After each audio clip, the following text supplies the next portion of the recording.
surround, and height does for a sample. It's what you've always dreamed of. So the whole process is about choosing the best microphones in the best possible recording room. Because this is everything that I would want in a tool. The end result is amazing. It's great. It sounds really, really good. We just did a sample library that is as devastating an experience as any I've had in my life.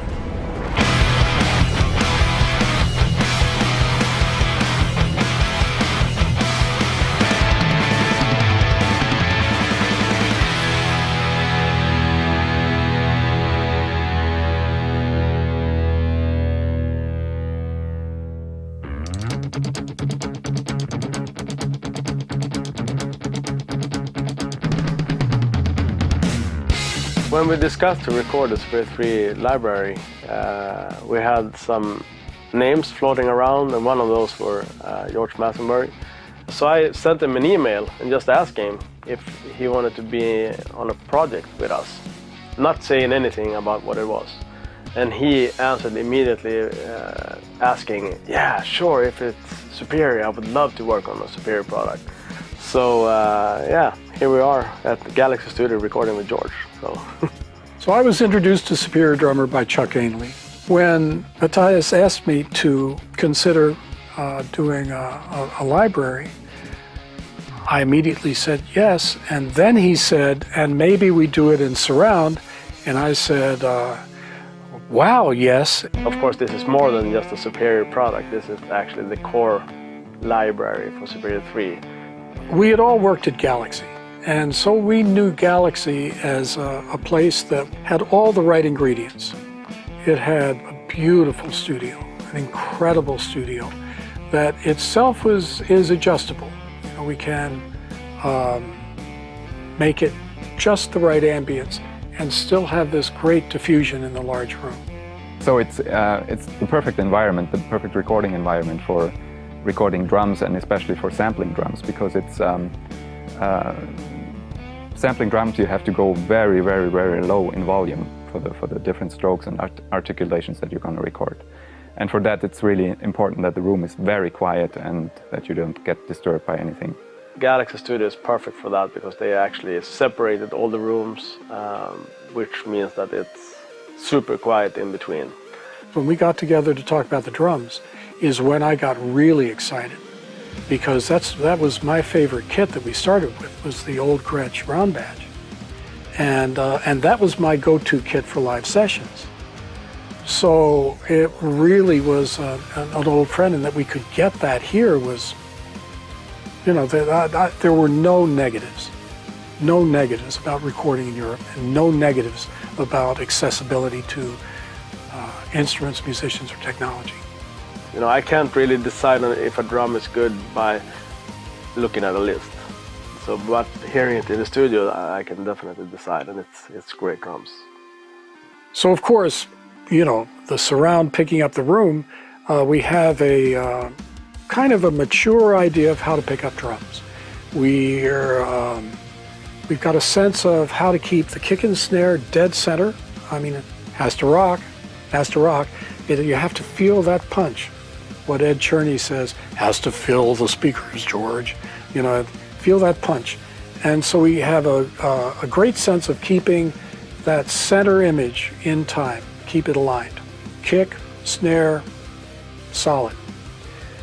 Of course, it should be many drums, many different drums, and many different tones we wanted to capture.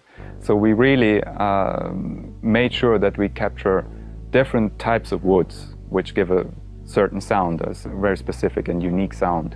We're trying to do a big variety of kits, you know, everything from the old vintage stuff to new modern stuff. Open sound, tighter sounds, brushes, felt matted, sticks, no snares, plastics, rods, you know, you name it, you know, all kinds of cymbals, rides. So the whole process is about choosing the best microphones in the best possible recording room, and I think we found it. Using the best gear, you know, preamps, miking techniques, of course, really be detailed about the alignment of miking and the placing of miking. And who could be better for such a job as an engineer as George Massenburg? I mean, he's the god of this whole technology. So we've got very responsive tom mics, this new technique of taking double microphones under the snare to get a great sense of diffusion in the snare without having a hard floor. And we add surround to that, and it's just a huge sound. It's a huge sound. Or if you need it smaller, you take mics out. But you don't have to reach for it. It's right there. It's huge. We've had sampling sessions that went like 10 hours, 12 hours. It's been a challenge, but it's a lot of fun to do that. And that's what we do. I mean, we try to capture everything really with a great love of detail in everything we do. What we were shooting for was to sit in a control room and have the world in front of us, have the world of this beautiful room with these great drums right in front of us when we close our eyes. We recorded from the softest of hits to the hardest of hits and all the velocities in between and all the layers on all the velocities and all that, and different sorts of hits on different drums. For example, a snare has in center hits and it has far out on the snare and in the mid center and the side stick and the rim shot and the rim only and the, you know, and more than that. So it's just it's a lot. It was a great feeling and a very unique feeling actually to sit behind the drum set and record those sounds and do all the hits and listen to it in a drummer's perspective and walk out of the studio and get into the control room and still have the sound of that dramatic room in your head and come into the control room and hear exactly the same sound captured on tape or on Pro Tools, of course. We're hoping that Superior Drummer 3 will be the embodiment of this expanded feature set, but it all leads to this. You're in your right brain creating music. Your right brain is all about spatial relationships. It's all about being immersed in the process. What you want to do is when your right brain says, punchier drums, George, make the drums punchier. You don't want to have to go through a lot of bullshit to patch something in and call a friend. Your hand wants to fall on a control for ambience and you bring it up and it fits into this picture in your right brain.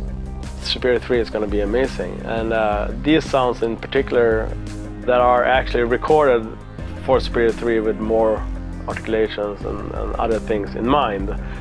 It's going to be such a thrill to work with, and I cannot wait to do that. Actually, I'm going to do it right now. You can use this library for anything from metal to even jazz or very quiet stuff or acoustic pop stuff, standard pop rock productions, anything. I mean, this core library really is everything you need. Listening to samples this good inspires you to write music for them, to write music that expands, the use of space and dynamics and in new ways. This inspires a whole new kind of music.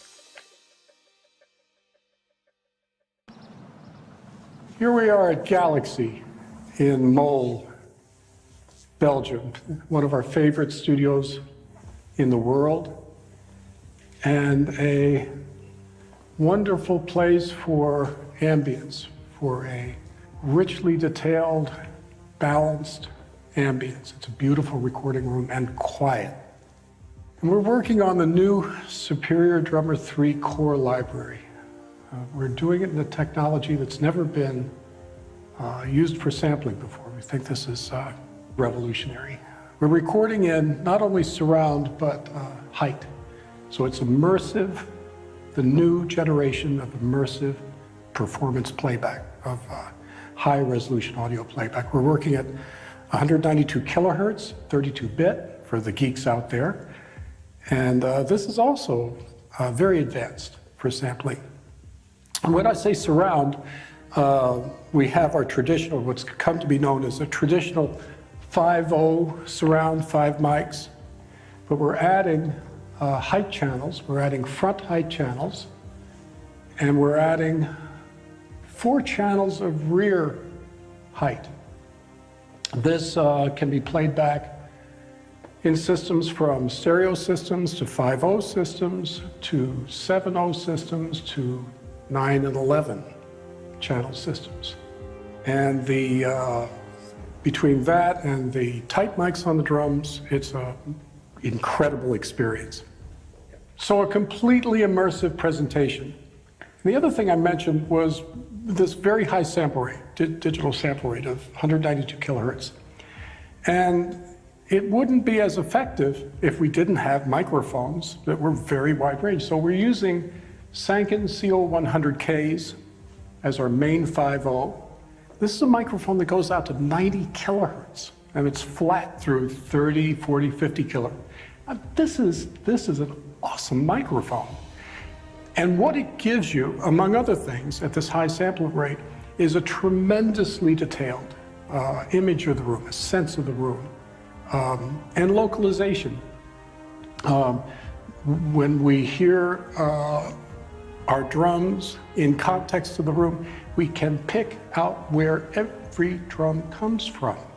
And this is I mean, it's not a feature, you know, in music and the playback of samples. What we want to do is integrate this with the music as if it's real, because it is real.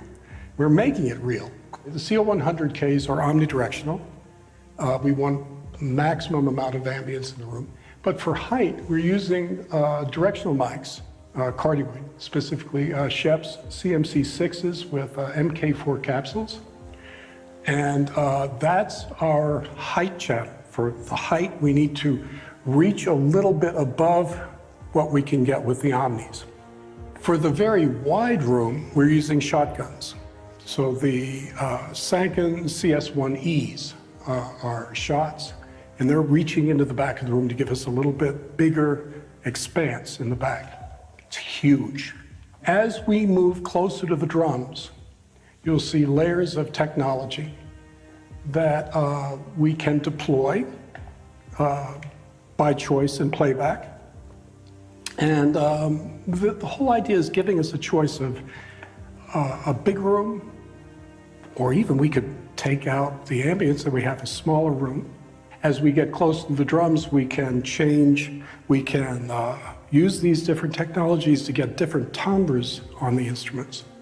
So we start off tight on the drums, and we start off with the overheads. We have two technologies on the overheads.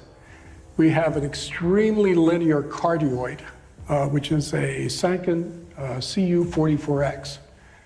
It's a cardioid with two capsules, and it maintains a very even off-axis response at all frequencies.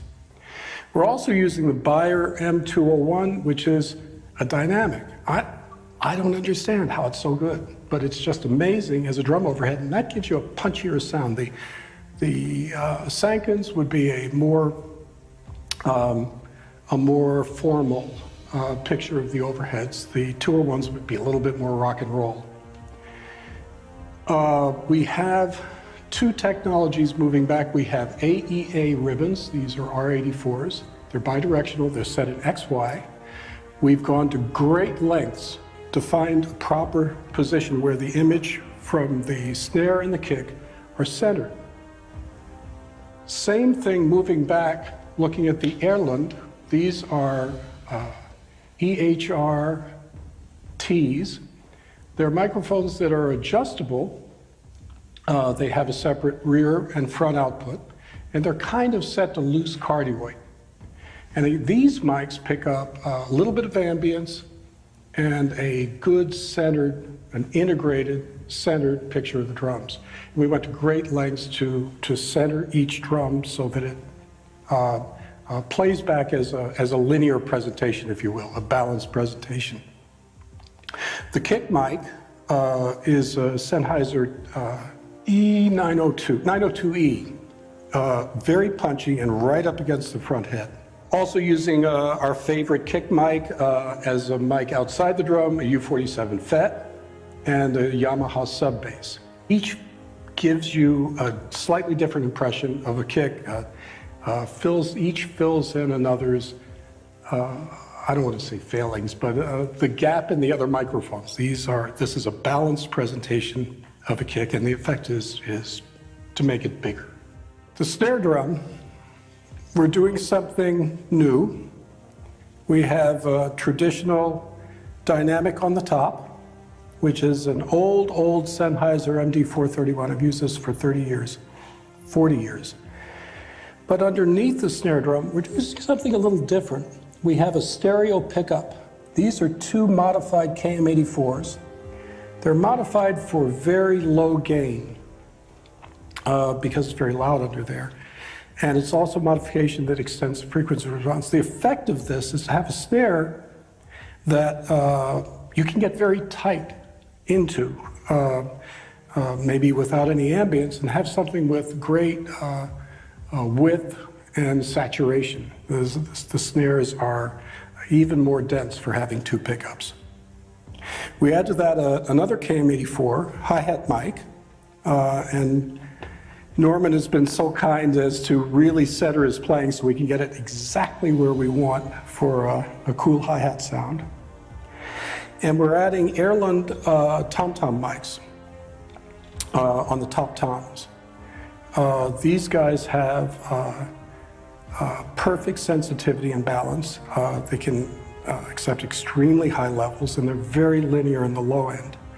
But adding that and the overheads and the ambience gives you a tom from God. I mean, it's huge with protein and everything. And the effect is that you can fit in exactly what you need in your picture of a mix. It can be as punchy or as fat, and in each sense can have all these different timbres, from warm to very crisp and bright. This has been a dream of mine because I've used Superior Drummer for years and years and years. It's my go-to sample library. And I've dreamed of having this very drum set with this kind of quality and resolution for years and years and years. So I feel like I've died and gone to heaven. But this is the future.